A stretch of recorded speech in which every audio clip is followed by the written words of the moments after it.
was an impressive game. It was nice to sit back and be like, they've got this. They've got it. And I think Caleb is getting better and better with every start. He looks a little bit calmer in the pocket.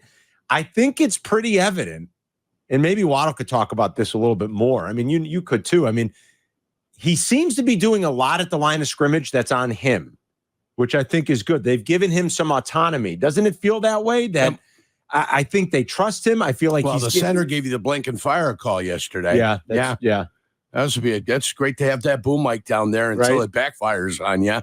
Hey, what do you think they're doing out there, guys? They're reading from the missile? No, they're playing football in there. You're going to get some salty language in there, guys. You better be careful.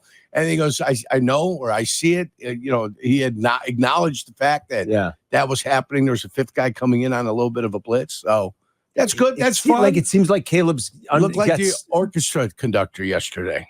Yeah, that's what he looked like, conducting an orchestra. Yeah, conducting his offense. I think it's great. Taking ownership of it, pointing, making sure everybody's there at the line of scrimmage in plenty of time with 12, 11 seconds. If they wanted to make an adjustment, they could make an adjustment. So that's nice.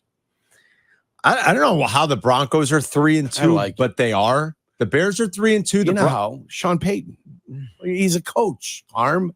The man can coach. It helps. It also does help when you play the Raiders. I got to be honest with you. Oh, well, let's not apologize for schedules. I know. You're right. You're right. The Bears have a schedule that hopefully can get them to where we want them to be before things get hectic. I love Gardner Minshew, right? But you can only love, what do we always say? You can only love Gardner Minshew so much. And when you throw it to the other team when you're down at the goal line, not Clayton good. always told you, though, your backup quarterback can give you 4 games. I know. After 4 games, you kind of figure out who your backup quarterback is, and then things start getting a little bit rougher for you. And I only bring that up to note that the Broncos are 3-2, the Bears are 3-2, the Commanders are 4-1. Yeah. The rookie quarterbacks are playing well. Now, Bo Nix is, to me, from what I've seen, light years behind the other two right now. Light years. Okay. They won a game last week in which he threw for 60 yards. So sometimes there can be a little bit noise in those numbers or some of the things we talk about or just looking at the pure record. But the way Caleb and Jaden Daniels are playing, I'm so pleased with how Caleb looks and the poise with which he's playing and some of the calmness in the pocket, even though he's been under duress a lot in the first couple weeks. And the first game was an absolute disaster in which he didn't even throw for 100 yards. It doesn't look like it's negatively affecting him. And his last 3 weeks have been quite good. And you're now at 5 touchdowns and 1 interception.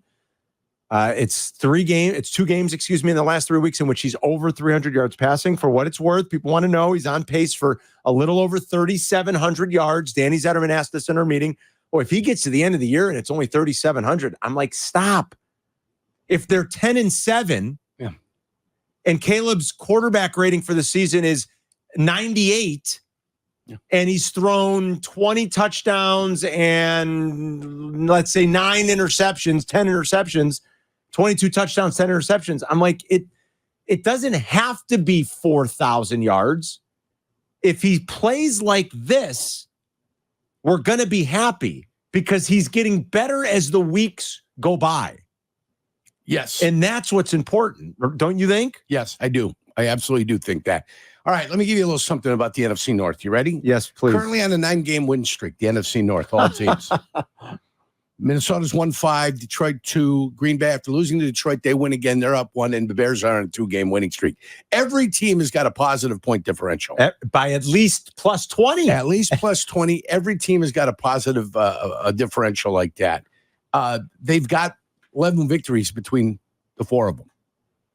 No, they've got more than that. They're 14. 14. I think the division's 14-5, I believe, 14 right? 14-5 is what the division is right now. 14-5. I mean, that is dominant. And then, of course, you've got other divisions where everybody's playing, and it looks like absolute caca.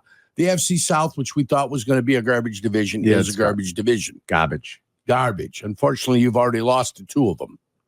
Yes. You lost to Houston and you lost to the Colts. You know what? A great thing about what the Bears are doing so far in the first 5 weeks of the season?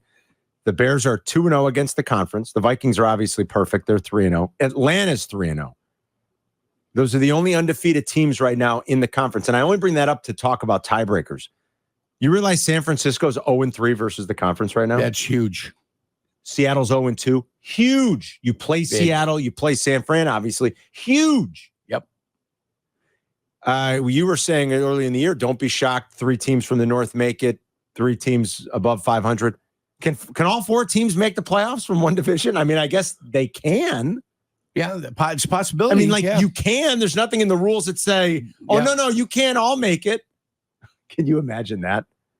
Well, because there's 7 teams now. Yeah. So you could conceivably, right? Or is that just 4 division winners? 4 division winners and then the 3 wild cards. Absolutely, that can happen. That could, mathematically, that might start to get real tough. Like, when you think about it, the division will eventually beat up on each other. When they all start playing each other, there's only been 1 division game in the first 5 weeks. Right. And that was the Minnesota-Green Bay game. That's right. So at some point, you're going to start playing each other. That's a good point. And then that have a runaway division.